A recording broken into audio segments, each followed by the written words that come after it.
A wonderful day doing what you love to do 1 minute. The next instant, you remember you're lying in a hospital bed waking up from an 18-day coma.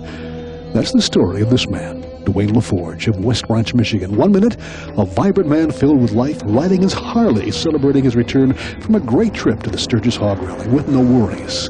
Less than a month later, laying in a hospital bed in Saginaw, Michigan, surviving a head-on collision that took his left leg and left him with a traumatic brain injury. Now, after years of rehabilitation, he's here to tell a story. And with a new lease on life, he's ready to help others cope with the difficult transition of facing a world that is not all that handicap-friendly. Ready to become an advocate and spokesman for those who've been relegated to a wheelchair or walker. With odds having it that this is a situation we all will face, either personally or with someone we love, Dwayne LeForge is ready to hit the TV airwaves with an advocacy and watchdog show he calls Make It Happen. I'll start it with the motorcycle accident, which I was in a hospital for a long stay. Sort of took 18 months to come home. But through that time, as therapy went and things I wanted to do, I never had a vacation for 9 years because I was still being put back together. But after that time, my son has sort of motivated me. Dad was in the hospital for, I don't know, a couple weeks, basically before he actually woke up out of coma. And not knowing that he had lost his leg, I had to be the one to tell him, or thought I should be the one to tell him. So I told him that, and he looked at me and he said, he was all done. I looked at him, I said, really? You're gonna give up on me and Mom? And he looked at me and he said, I'm gonna fight.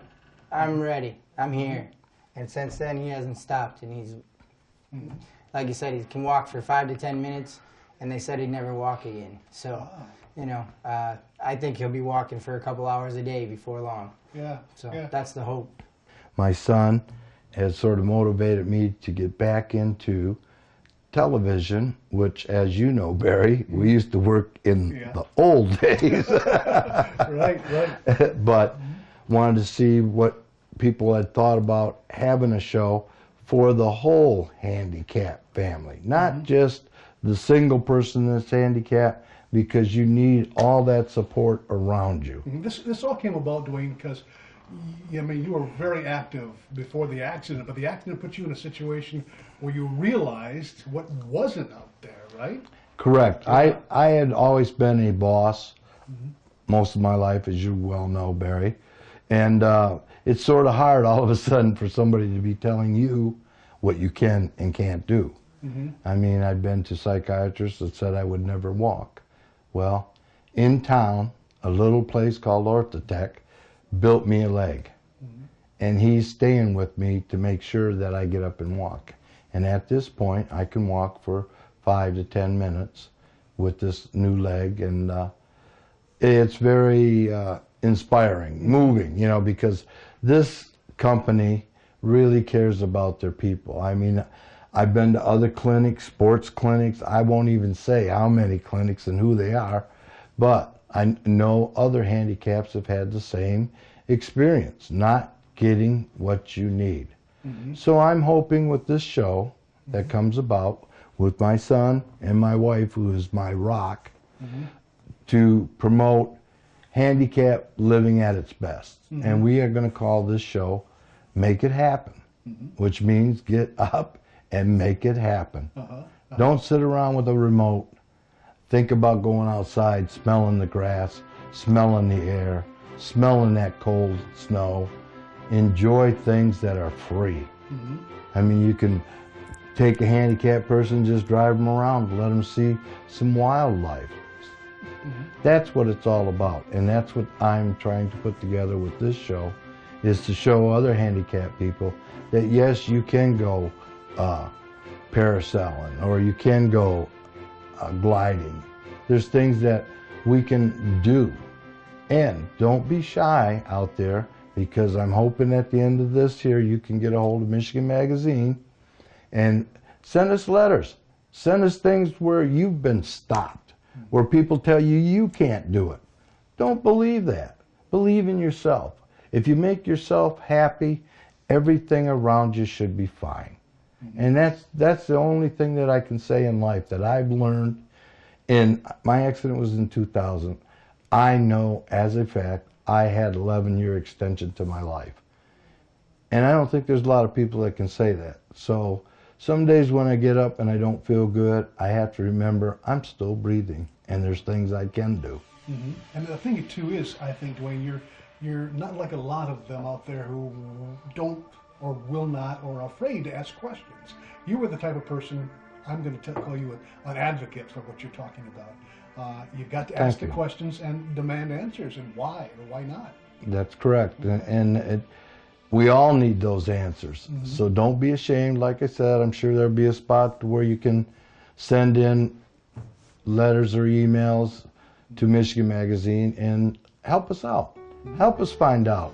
Tell us how angry you are when the little car parks in your handicapped van parking lot. Mm-hmm. That you can't get out because the little car, the Chevette or Honda, had parked in a van place. I would like to see that for handicapped people only, you know, and I'm not tooting my own horn, but my friends will tell you I do not stop in a handicapped park and let my wife run into the store or any of that. When I park in a handicap, I'm using it. Mm-hmm. And I just wish I could send that message out to all the other handicapped people.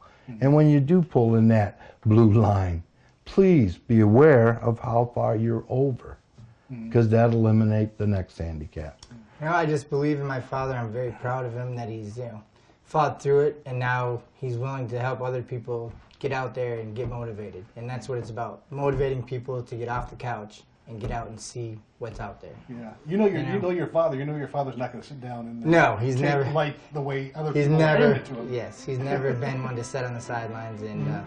If you don't make it happen, it's not going to happen. Mm-hmm. So you have to make it happen. Yeah. Were you surprised, Joe, and about what is not available to handicapped? Yes, and I mean, not having a handicapped person in the family or, you know, being around a handicapped person, you take that stuff for granted. But then once my father was in the wheelchair, I was like, wait a minute, you know, you can't go into this store or you can't use this bathroom. Mm-hmm. Wait a minute, you know, what is out there for you to do? Can you go to a park, you know, a campground and use the facility? Some you can and some you can't. So he wants to be able to show you where you can go to enjoy yourself without feeling like an outcast. That's right. And not only you in the handicap chair, or you're the person that's handicapped, but your family. Mm-hmm. Remember, the support is the main thing. Mm-hmm. No matter how strong you think you are inside, without that support, it's tough to do. This is my support system, my son Joe, and my rock is my wife Alice. 44 blissful years. Oh my. So celebrated last week, and it's been very, very interesting. We are a support group, and having our son home has been an additional positive thing. So. Well, I tell you what, this must have been something that the whole family had to pull together to bring about where you're at today. I mean, it must have tested all the emotions. Huh? It certainly did, Barry, because of his direction that he was going with. He's always been so active, and it certainly changed our directions. And now we're pulling together as a family and want to travel and do things.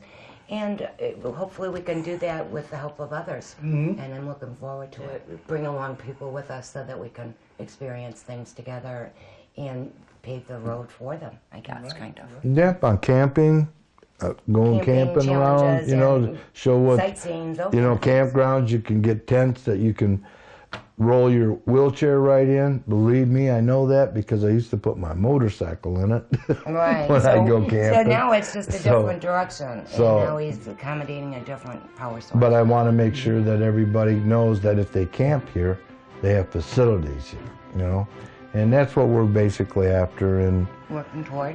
Want to get back on the road and help other people because it is so challenging. For those out there, I'm going to let you know that I had 7% chance of living on an operating table. They did not want to operate.